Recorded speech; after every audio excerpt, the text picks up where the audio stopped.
प्रयागराज से एक बड़ी खबर आ रही है। हाई कोर्ट ने अभिभावकों को दी है बड़ी राहत। कोरोना काल में ली गई स्कूल फीस 15% होगी माफ। भुगतान की गई फीस आगे स्कूलों को करनी होगी एडजस्ट। स्कूल छोड़ चुके छात्रों को 15% फीस वापस करनी होगी। कई याचिकाकर्ताओं ने कोविड काल की फीस माफ करने की मांग की थी और हाई कोर्ट ने प्रदेश भर के स्कूलों को लेकर जारी किया निर्देश। सत्र 2020-21 के लिए हाई कोर्ट ने जारी किया आदेश। कोर्ट ने कहा है सत्र 2020-2021 में ली गई पूरी फीस में 15% फीस अगले सत्र में एडजस्ट करने होंगी। गुफरान हमारे सहयोगी हमारे साथ जुड़ चुके हैं। क्या कुछ कहा है कोर्ट ने गुफरान? देखिए, कोविड काल के दरमियान स्कूल कॉलेजेस जो थे वो बंद थे।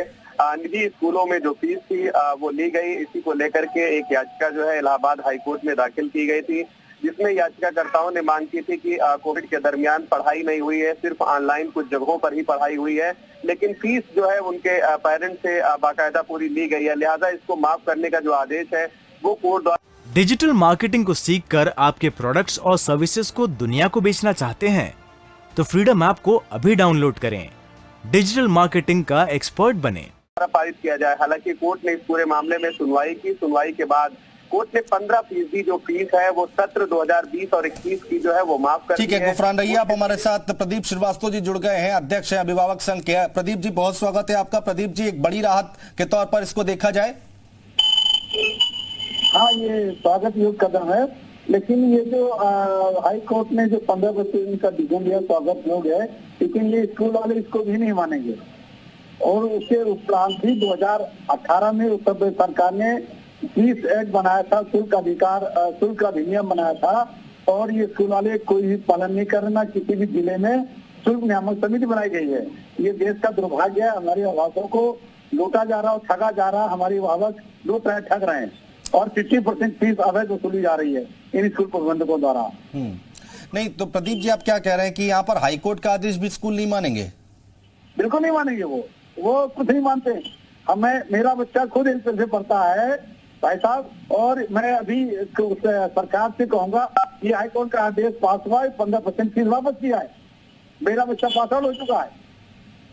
हाँ, तो कोर्ट ने कहा है कि जो लोग बच्चे छोड़ चुके हैं उनकी फीस वापस की जाए 15%। ये कोर्ट की तरफ से कहा गया है।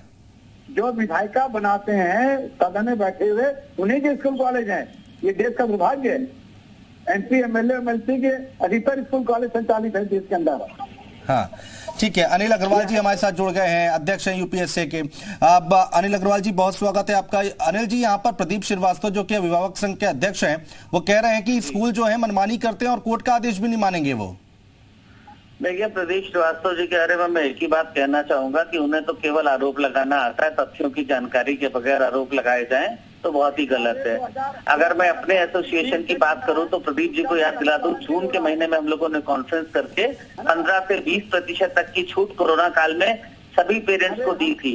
उत्तर प्रदेश सरकार ने 2 वर्षों तक बराबर फीस पर रोक लगाए रखी कि फीस की वृद्धि नहीं होगी। बार यहाँ सत्र 2020-21 की बात ही नहीं, 21-22 का भी जो सत्र था और 19-20 के सत्र में उस समय तीनों वर्षों की फीस कोई प्राइवेट स्कूलों में बढ़ी नहीं है।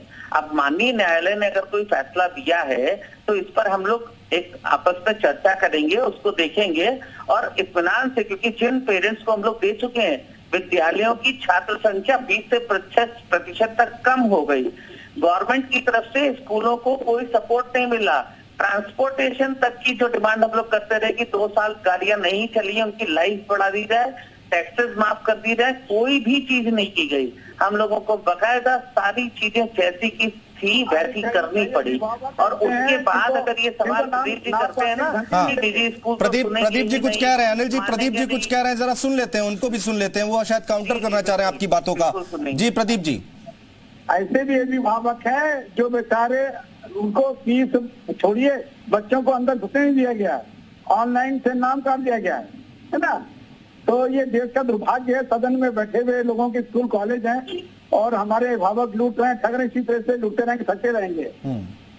नहीं, अनिल जी तो कह रहे हैं कि इतनी सुविधा दी गई है और कह रहे हैं कि हम देखेंगे, इस पर विचार करेंगे कोर्ट का जो फैसला आया है। 20% का डिक्लेरेशन बकायदा अखबारों में प्रेस कॉन्फ्रेंस करके हम लोगों ने दिया, मीडिया को बकायदा बताया, बकायदा दी गई है। ये मुझे नहीं पता किन विद्यालयों की बात करते हैं जहां पर निकाल दिया गया। और मैं एक ही बात कहता हूँ, बच्चों को आप निजी विद्यालय में पढ़ाते हैं, जब जिन पेरेंट्स के साथ में कहीं पर कोई भी दिक्कत हुई, उन्होंने अगर विद्यालय प्रबंधन से संपर्क किया तो हर विद्यालय ने अपने स्तर से बहुत कुछ किया है।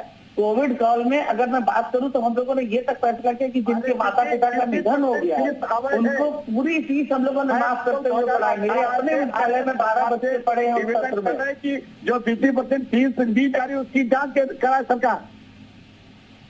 क्या बात से कहाँ चले जाते हैं प्रदीप जी, इनको खुद ही समझ में नहीं आता पूछना क्या है, बताना क्या और ये कहना क्या है। ठीक है, अब हम लोग तो असहाय लोग हैं, हमारे अभिभावक है ना, हम तो कुछ कर नहीं सकते हैं।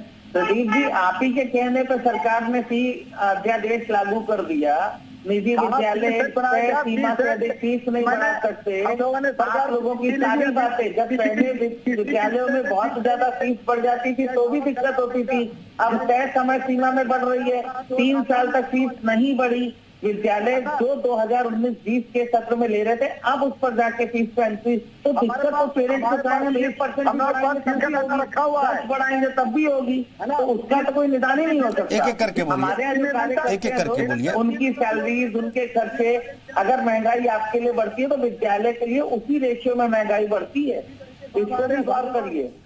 कागज की कीमत। ठीक है, याचिकाकर्ता शाश्वत आनंद जी हमारे साथ जुड़ गए हैं। आनंद जी, बहुत स्वागत है आपका। आनंद जी, क्या कुछ कहा गया है कोर्ट में और आप लोगों ने क्या अपील की थी?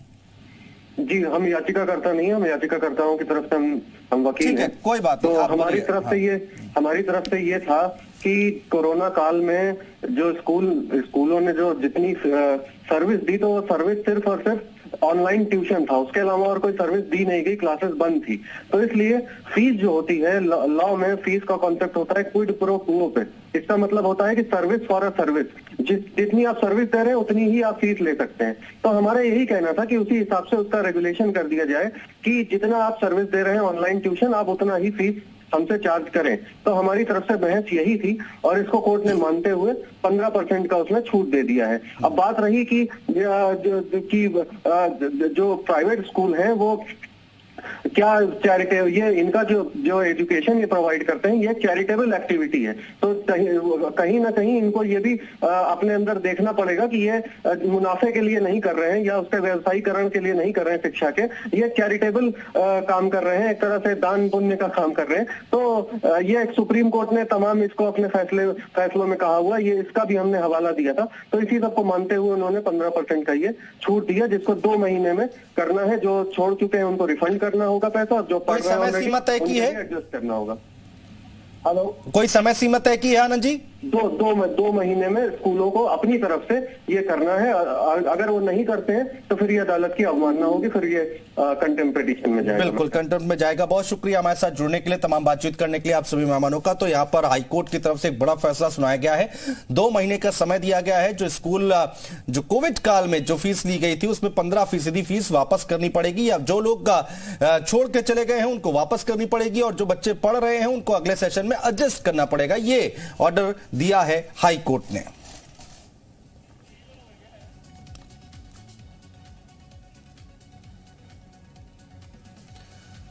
तो ये एक बड़ी खबर है, और अभिभावक संघ के जो अध्यक्ष थे वो कह रहे हैं कि स्कूल अपनी मनमानी करेंगे, वो इसको भी नहीं मानेंगे। और जो वकील हैं वो कह रहे हैं कि अगर स्कूल नहीं मानते हैं तो कंटेम्प्ट में जाएगा ये पूरा केस। डिजिटल मार्केटिंग को सीखकर आपके प्रोडक्ट्स और सर्विसेज को दुनिया को बेचना चाहते हैं तो फ्रीडम ऐप को अभी डाउनलोड करें। डिजिटल मार्केटिंग का एक्सपर्ट बनें।